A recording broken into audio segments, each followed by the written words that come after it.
అంబేద్కర్ కోనసీమ జిల్లా అల్లవరం మండలం ఓడలరేవు నుంచి సముద్ర వేటకు వెళ్లిన గల్లంతైన 7 మత్స్యకారులు సురక్షితంగా ఉన్నారు. పశ్చిమ బెంగాల్ తీరంలో వారి బోట్ను గుర్తించగా బోట్లో సాంకేతిక లోపం తలెత్తడంతో సముద్రం మధ్యలో నిలిచిపోయినట్లు అధికారులు తెలిపారు. ఈ నెల 3న ఓడరేవుల నుంచి వేటకు వెళ్లిన 7 మత్స్యకారుల ఆచూకీ కోసం 3 వారాలుగా గాలింపు చర్యలు కొనసాగుతున్నాయి. ఎట్టకేలకు 7 క్షేమంగా ఉన్నట్లు నిర్ధారణ కావడంతో కుటుంబ సభ్యుల్లో ఆనందం నెలకొంది. అదే చాలా సంతోషం. ఎందుకంటే ఆ రోజు అసెంబ్లీ నుంచి వచ్చాము. మేము అసెంబ్లీ నుంచి నేను వచ్చినట్టు వచ్చాము.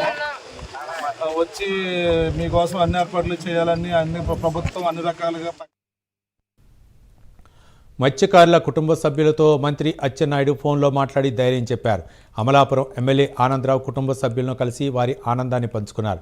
మత్స్యకారులు సురక్షితంగా ఉన్నారన్న విషయం తెలియడంతో కుటుంబ సభ్యులకు స్వీట్లు తినిపించారు. మత్స్యకారులు గల్లంతైన రోజు నుంచి ప్రభుత్వం అన్ని శాఖలను సమన్వయం చేసి గాలింపు చర్యలు చేపట్టిందని ఎమ్మెల్యే ఆనందరావు తెలిపారు.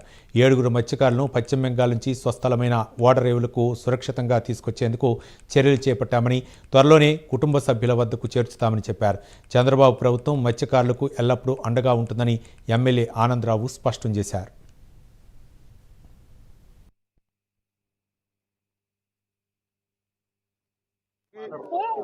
ఈ రోజు సుఖాంతం అయింది. ప్రభుత్వం ఏ రోజైతే సాధారణంగా సముద్రంలోకి ఏటకు వెళ్ళి కొన్ని రోజులు ఏదైతే వాళ్ళు అనుకున్న టైం ఉంటుందో, అనుకున్న టైం దాటిన తర్వాత వాళ్ళు రాకపోవటం, వాళ్ళ సిగ్నల్ అందకపోవటం, వాళ్ళ మొబైల్ పనిచేయకపోవటం, ఆ రోజు నుంచి ఈ కుటుంబాలన్నీ అమలాపురం అసెంబ్లీ నియోజకవర్గంలో ఉన్నటువంటి ఓడలరేవు గ్రామంలో ఉన్నటువంటి సమీప గ్రామం కలిపి 5 కుటుంబాలు ఏవైతే ఈ గ్రామం నుంచి, అలాగే బయట ఇంకో 3 కుటుంబాలు, 7 కుటుంబాలు ఏవైతే ఏటకెళ్ళినాయో బోటు మీద, ఆ సిగ్నల్ లేని రోజు నుంచి అందరూ తీవ్ర మనోవేదనకు గురయ్యారు. ప్రతిరోజు ఏడుస్తూ గడిపారు. చాలా ఎవరో అన్నం తినలేదు, నిద్రపోలేదు. ఇలాంటి భయంకరమైన స్థితి నుంచి ఆ రోజు అసెంబ్లీ జరుగుతున్నప్పుడు ఏదైతే ఇక్కడ ఆందోళనకరంగా ఈ కుటుంబంలో ఉన్నాయని మాకు తెలిసిందో, వెంటనే అచ్చెన్నాయుడు గారు, ఇన్ఛార్జి మంత్రి గారు, నేను, అలాగే పార్లమెంట్ సభ్యులు అందరము కలిసి, కలెక్టర్ గారు, ఆ జిల్లా యంత్రాంగం అంతా కలిసి ఓడలరేవు రావటం, వీళ్ళని సందర్శించడం, వీళ్ళకి ధైర్యం చెప్పడం.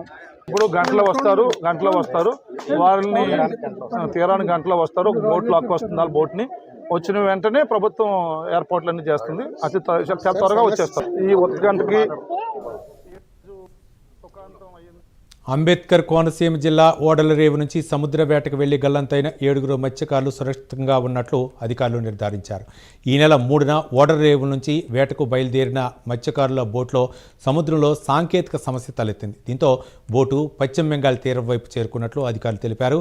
బోటు యజమాని సోదరుడు భవానీ ప్రసాద్తో అధికారులు మాట్లాడి 7 మత్స్యకారులు సురక్షితంగా ఉన్నట్లు నిర్ధారించుకున్నారు. మత్స్యకారుల కుటుంబాలు ఆందోళన చెందాల్సిన అవసరం లేదని కలెక్టర్ తెలిపారు.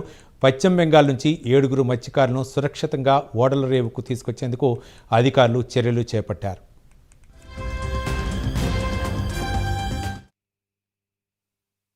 ఒకసారి లైన్లో ఉన్నాడు, మాట్లాడుతురు కానీ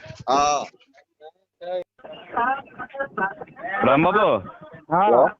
మా సత్యబాబురాజు గారు లోపల మాట్లాడు ఫోన్. రాజుగారు ఎలా ఉన్నారు?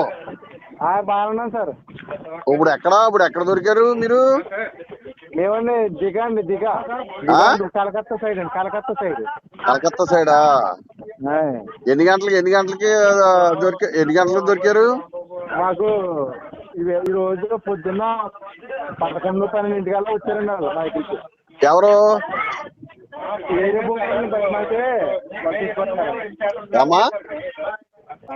వేరే బోట్ వాళ్ళు? హలో, నేను అక్కడికి వెళ్ళాక చేస్తానండి. వేరే బోట్ల వాళ్ళు వచ్చారమ్మా? అవునండి, అవును. అందరూ బాగానే ఉన్నారు కదా?